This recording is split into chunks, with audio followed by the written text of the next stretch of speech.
everybody, it's me, Jason P., your Los Angeles contractor and developer, and this is Buy, Build, Sell. Today we are going over, oh my God. Honestly, I'm tired of talking about drywall.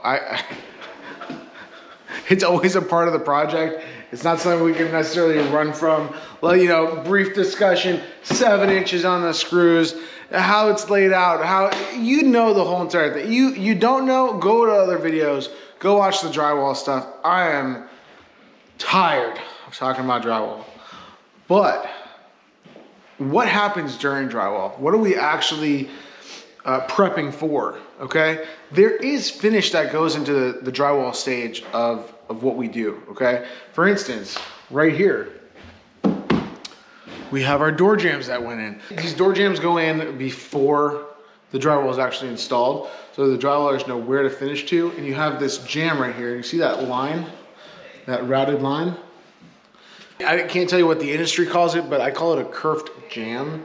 It might be that's what it's actually called, I have no idea. But we call it a kerfed jamb, and that's basically just a slit for that metal to slip right into and to create our perfect corners for this door detail, okay?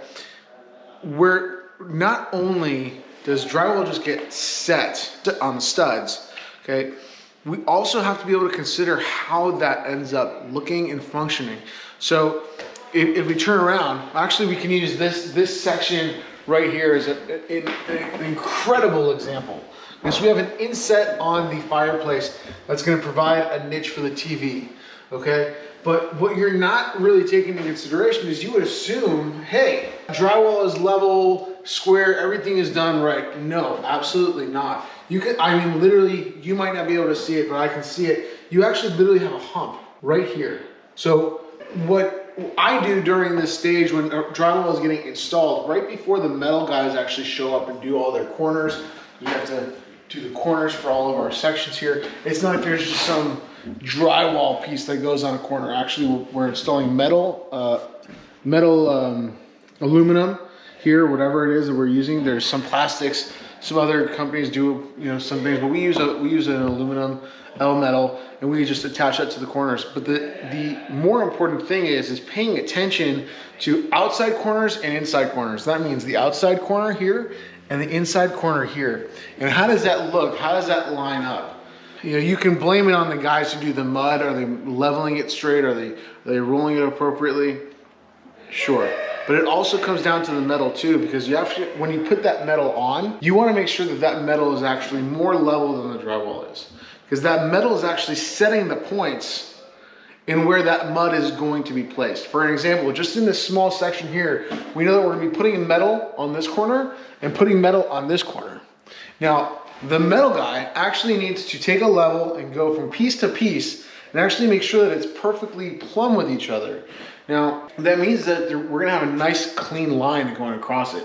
If this piece dives in, or this piece dives out, or dives in, or isn't exactly how it's supposed to be set, you're gonna have issues later. So we're doing that from this stage. I'm actually marking out with the drywall guys and going, hey, framing might not be exactly perfect, let's adjust for this. Like I can see right now on this side, just right here, and you can actually see it on the outside here too, actually. It's actually much more available for seeing. You can see how this piece of drywall is sticking out further and just right up here and right up here too. You can actually see that, I don't know if you can see it like this here, this section right here. So you can actually see how it's small right here, and right there it's coming out. Now, could be poor hanging, poor cutting. I'm not quite sure what it could be. It could be poor framing, is truthfully. Even though we've done straight edge to the house, which is basically someone coming through and furring out studs and planing studs to try to get the walls as plumb as possible, there still might be spots that were missed. So in this section right here, it's actually really important that when we install that metal, that we're actually going out, or we're either pushing this drywall in or pulling the metal out, and then making sure that on both ends, that metal is aligned with each other. So that way when the mud goes on, the finishers actually know where to finish to. It actually helps a lot. Now on a big wall like this, you know, we're really looking at interior corners.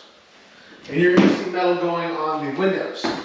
So you'll be able to go from here to here and get a much longer run. Now obviously for the section we were talking about with the TV niche, closer quarters, pretty easy to actually adjust everything and get things going. But when you have a 1/2 inch off from that side to that side, that's where things get into a little bit of a messier situation, because you have to be able to fur that out or readjust it or deal with it somehow. So going through that process initially helps you a lot more on the end. So that's my tip for drywall for today. Even though I didn't want to talk about drywall today, I still ended up talking about drywall today, but hopefully it's something different, something unique, and something you can still learn from. So if you want to learn more about drywall, please go ahead and watch other videos that we've done on other projects for drywall. If you want to learn more about this project and how we're going to continue to go through this project with the mudding stages, or just getting the finishes started, go ahead and subscribe to the channel, because there's a lot more videos coming. We upload 2 times a week, and I'd love to see you in the comments, so let me know you're here. See you soon.